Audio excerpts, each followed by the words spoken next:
Governments on the Senate in which I serve. Article 186 of the Constitution of Kenya and Section 5 of the County Government Act define the roles of the different levels of government, setting up clear boundaries for functions of the two. Additionally, the Intergovernmental Relations Act outlines the frameworks for consultation for effective devolution. The framers of the Constitution, in conceiving these clauses, intended devolution to work and thrive for the people, without deliberate regression that would result in the national government purporting to step in to rescue devolved units. President Ruto, in his speech at the signing, claimed that the same was pursuant to the Urban Areas and Cities Act, a legislation put in place prior to the implementation of devolution. He claimed the cooperation agreement was, in his words, 14 years late, forgetting the fact that he has in fact been at the helm of political leadership in all those 14 years, first as deputy president from 2013 and now as the president. One wonders why he has just suddenly become aware of the Urban Areas and Cities Act less than 18 months to the 2027 elections. From the onset, I wish to state that my office was neither involved nor consulted before this decision was taken. Indeed, the so-called cooperation agreement itself acknowledges that no public participation was conducted prior to the signing yesterday, a violation of the Constitution that is too egregious to ignore. To then provide in the same agreement that it would be subjected to public participation after the fact is not only disrespectful to the people of Nairobi, but the clearest indication that it is anything but what we are being told it is. What's worse, the agreement is meant to take effect within 14 days, and one wonders whether any meaningful public participation can be had in such a short period. The agreement in clause 6.2, in fact, states anticipates the outcome of the proposed public participation, limiting it to amendments and forgetting that the people in their righteous might have the option of rejecting the whole agreement in toto during that public participation. Secondly, the steering committee established to oversee the agreement is very national government heavy. Of the 12 members of the committee, a whopping 2/3 are appointees of the national government. From its structure, the governor will play subservient to the prime cabinet secretary, making Sakaja effectively the new deputy governor of the county of Nairobi. This, to me, is not cooperation, but a takeover. Thirdly, just last week, the governor of Nairobi City County, Johnson Sakaja, in his address to the County Assembly of Nairobi, derided what he termed the NMS experiment that left us with a Kenya shillings 16 billion hole in pending bills, and vowing to never engage in similar misadventure. I wish to remind Governor Sakaja that the Senate in fact directed that those NMS pending bills were the responsibility of State House, from where he was speaking yesterday, since the accounting officer for NMS was the comptroller. He should have used the opportunity yesterday to remind the president that thousands of contractors and workers are still owed money by State House, and their livelihoods remain in peril as Ruto continues to ignore them. This agreement is a blatant continuation of the NMS model, and with it, the culture of unpaid bills, weak audit systems, and unbridled corruption.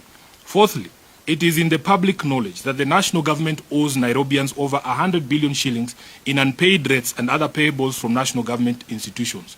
Ruto throwing around the figure of 80 billion as a symbol of his generosity to the people of Nairobi is nothing but a ruse. Fifthly, the national government continues to hold on to functions that are solidly county functions under the 4th schedule of the Constitution.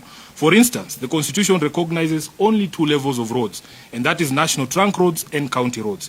Kenyans must note that national government agencies like Kura and Kera continue to insist on doing roads in Nairobi when they clearly need to hand over those roads and the attendant resources to the county government of Nairobi. In fact, the late Baba Raila Amolo Odinga repeatedly called for the disbandment of these 2 agencies, going so far as including the full unbundling of the functions in the MOU he signed with President Ruto in March of 2025. Ruto continues to not only ignore that MOU, but to actively violate it, as demonstrated by the so-called cooperation agreement. In addition, there exist constitutional and legal ways to channel funds to specific counties in recognition of their unique needs and status. These include additional allocations and conditional grants.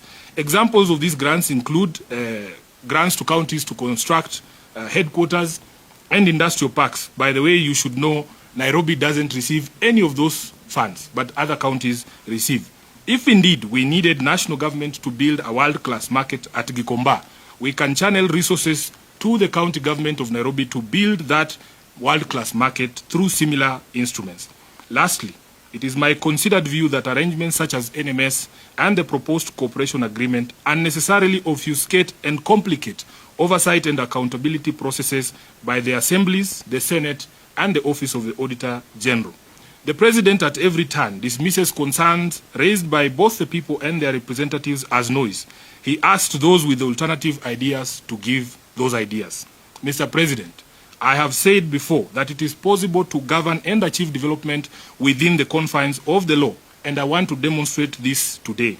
Here is what I would have done. Number one, direct that all national government agencies that owe monies to the people of Nairobi immediately clear their obligations, which are in excess of Kenya shillings 100 billion, and let the County Assembly of Nairobi ring-fence those monies towards development projects, including roads, markets, drainage, garbage collection, and the payment of pending bills. By the way, Nairobi still holds the highest amount of pending bills, over 100 billion shillings, so that if we were paid the 100 billion shillings that the national government owes us, we can clear those pending bills. Number two, immediately transfer all county functions to counties in accordance with the Constitution and the MOU that you signed with Raila Odinga. Dissolve Kura and Kera as per his advice and channel all their budgets to the Nairobi County government to do our roads. Number three, utilize existing legal instruments such as Kara and conditional grants to channel additional funds to Nairobi for streetlights and markets, noting the unique security needs of the capital county. 4. Direct Treasury to honor the disbursement schedule passed by the Senate that legally requires them to transmit county shareable revenue by 15th of every month. You have heard us in the Senate complain of frequent delays, and the Council of Governors as well, frequent delays in disbursement of the shareable revenue, which is part of the problems, the causes of the problems in the counties. And you have heard that a state institution such as State House has already expended its entire budget 4 to 3 months before the end of the financial year. Yet, county governments are behind 3 to 4 months in terms of receipt of their allocation. So you see, Mr. President, it is possible to remain faithful to your oath of office. We want development, but only if undertaken in strict accordance with the Constitution. This is, in fact, is the very foundation of leadership. I want to take this opportunity to urge both parties, my Governor Sakaja and the President, to shelve this agreement in the public interest and maintain fidelity to the Constitution through those ways that I have suggested to them. I thank you. This is my statement. I will take questions, if any. Yes.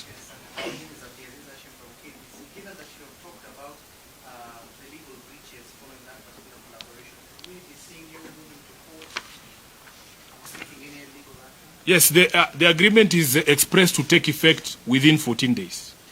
Now, I have publicly called on them to explore legal and constitutional means to be able to achieve all the things that they wanted to achieve in that agreement. If it is not possible for them to consider this request by the Senate of the People, we will use all available means, legal and otherwise, to be able to enforce adherence to the Constitution, including through our Senate committees.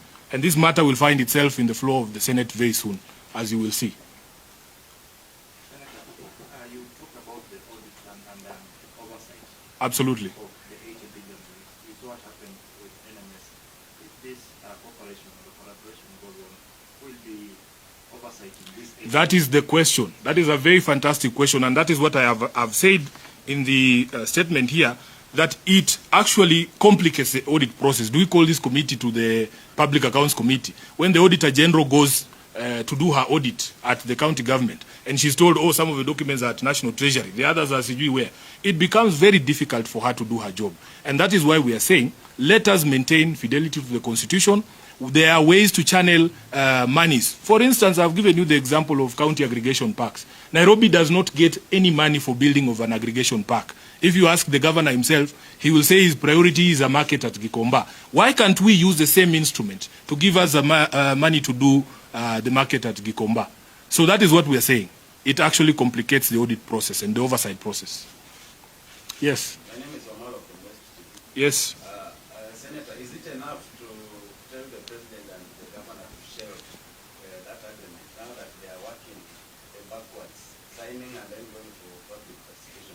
What is the likely scenario for them to happen so that we can... I don't know if you have come in late, because we have addressed the question of public participation. We have said it is to make a mockery of the public, for you to do something, then you say you're going to do public participation on it. It means that you've already made up your mind and that you're going to do an exercise that is cosmetic. Number two, they have said the agreement takes force within 14 days from yesterday. That tells you that we have under 13 days to be able to complete that public participation. I've also pointed out to you that if you read at the agreement at clause 6.2, they are saying any amendments that will arise from the public participation will be included. They are not anticipating a scenario where the people of Nairobi say we are rejecting the entire thing.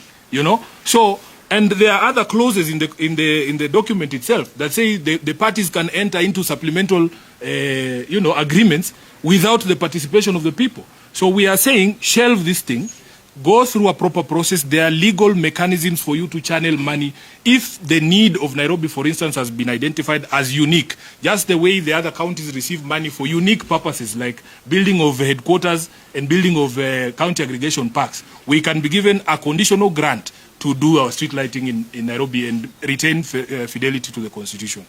Chris, yes. From Ramogi TV. Yes, Chris. During the signing of that cooperation agreement or cooperation deal between the Nairobi County and the National Government, the President and the Governor said that Nairobi need to be given special treatment akin to what happens in other cities like London, as opposed to what is happening now when they are being given allocation just like any other county. Do you feel like Nairobi needs that special treatment? Chris, I thought you were in the room when we began this statement. Just go through the statement I have given, that the Urban Areas and Cities Act was passed in 2012. William Ruto was deputy president. In fact, they called him a co-president in 2013. They, together with Uhuru Kenyatta, were given the responsibility by Kenyans to be the first administration to be able to implement this constitution. So we are wondering, how has he suddenly become clever and noticed that there is a law called the Urban Areas and Cities Act? It requires that you give Nairobi support, yes. But we are saying there are constitutional means for you to channel this support, as I've given you the examples of the conditional grants and the additional allocation. What is not clear about that? Do you think it was a mistake to have Nairobi as a county? No, it's not a mistake to have Nairobi as a county. The people of Nairobi are Kenyans like all the other people. That unique nature of Nairobi was recognized. I will give you another example. We have something called the Equalization Fund. The Equalization Fund was embedded in the Constitution after recognition that there are areas that had been traditionally marginalized. And if you read the language of the Constitution on the marginalization fund, or the Equalization Fund, it says that we need to put in place some special funds to bring the level of infrastructure in those areas to the standard ordinarily enjoyed by the rest of the other counties. So there is a special fund for that. The Urban Areas and Cities Act also recognizes that Nairobi as a seat of power, that Nairobi as a seat of diplomacy has certain unique needs. For instance, the bill we pay on electricity alone for streetlights cannot be compared to any other county. That is what the Urban Areas and Cities Act is for. But you do not enter into such agreements to circumvent the Constitution. This is a power grab through the back door. There are legal instruments for you to be able to advance that support, recognizing that Nairobi is unique. So if, say, Bungoma needs a county aggregation park and they don't need streetlights as much as we do, give them money through the conditional allocation and the additional allocation for their industrial park and give us ours for streetlights. Do you see are there any similar cooperation agreements with any other counties? There are none. And also the president must tell us, Nairobi is not the only city in Kenya. There are 3 more other cities there. As recently as last year, we gave a charter to Eldoret. So will there be similar agreements with those other cities? Or what is so special that he has seen here in Nairobi? I have one question. I heard the governor yesterday,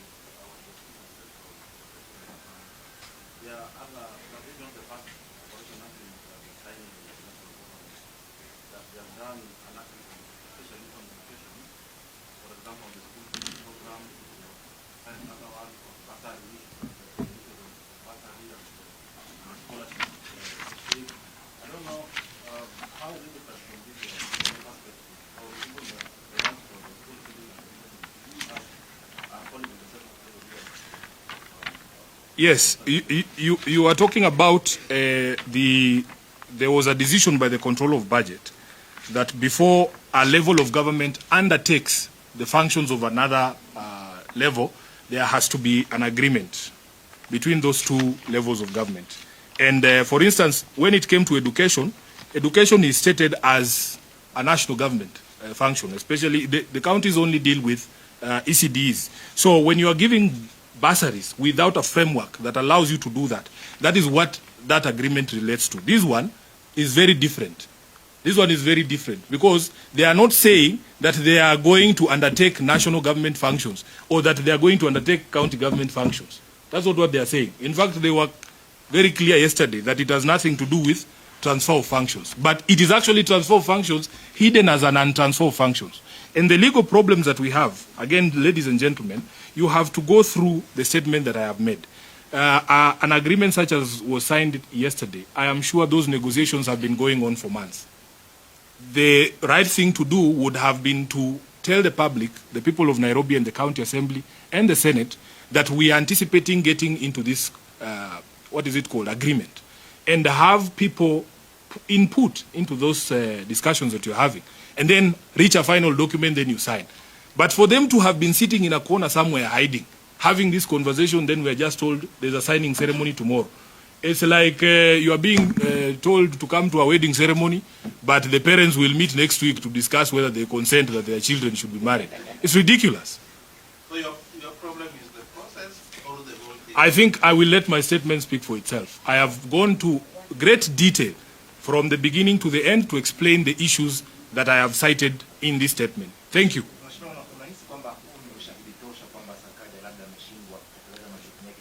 Kwanza hauhitaji ushahidi wote kwa sababu jana rais mwenyewe alisema kwamba kaunti ya Nairobi imefeli katika kazi zake. So muulize rais. Rais ametembea jijini, ameona kuna takataka kila mahali, ameona kuna shida kila mahali, amesema jiji hili linaendeshwa vibaya. Maneno ya rais mwenyewe. Na mlikuweko na yeye huko na State House jana. Sijui mbona ukumuuliza. Nashukuru sana. Wacha tukomee hapo tafadhali.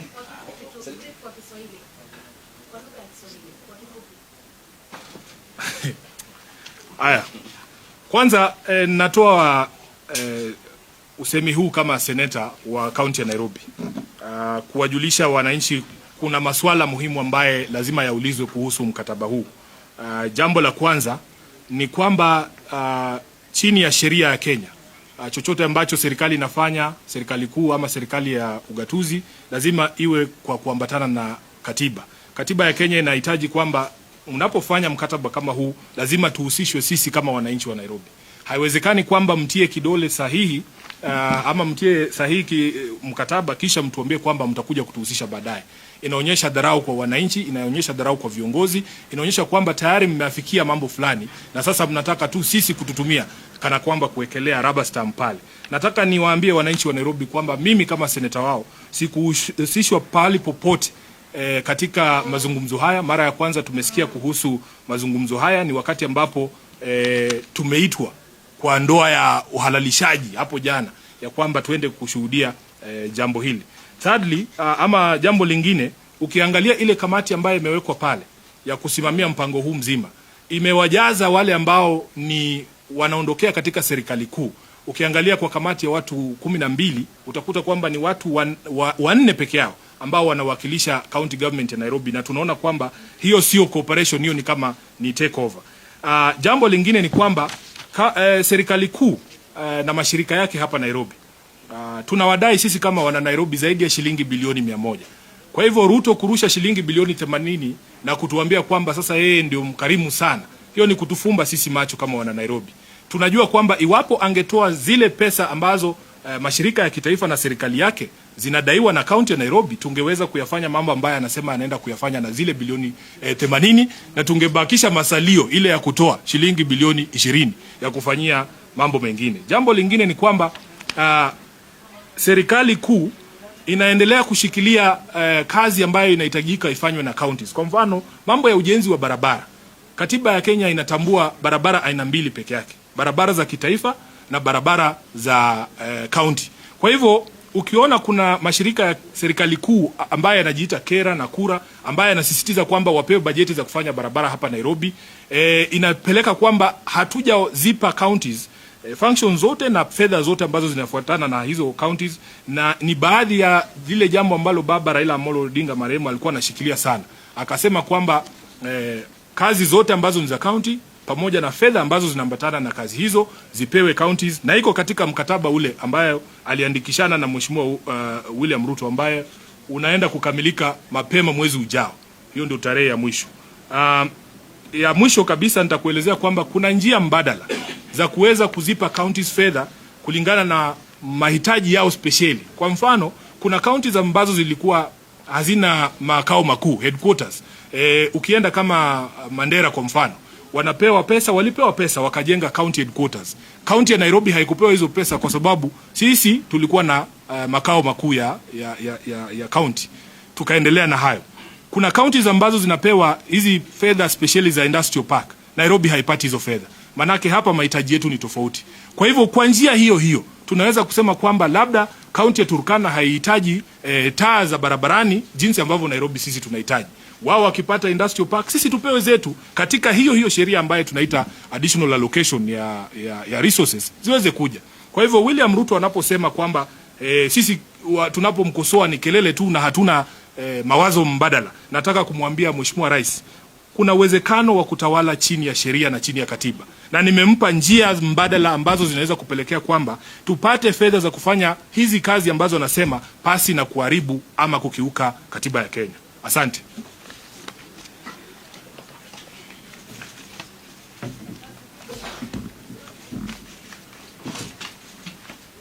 Haya.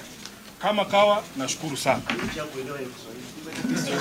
Noma sana. Nataka yule kizungu.